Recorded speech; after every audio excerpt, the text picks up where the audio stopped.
આ છે આરટીઓ કચેરીમાં જવાનો રસ્તો અને આ જુઓ ગેરકાયદેસર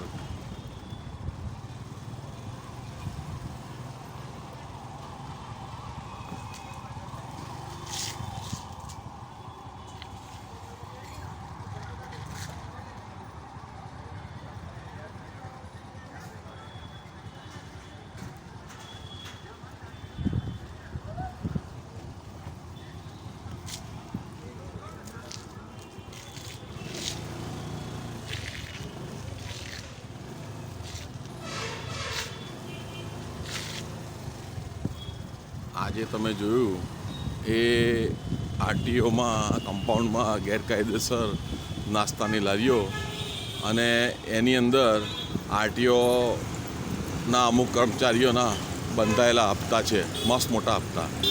બરાબર, સમજી લીધું? હા, તો જ ઊભા રહેવા દે ને, બાકી એમ કોઈ મફતમાં કોઈ બટાકાઓ ભરે ના ઊભો રહેવા દે આજના જમાનામાં.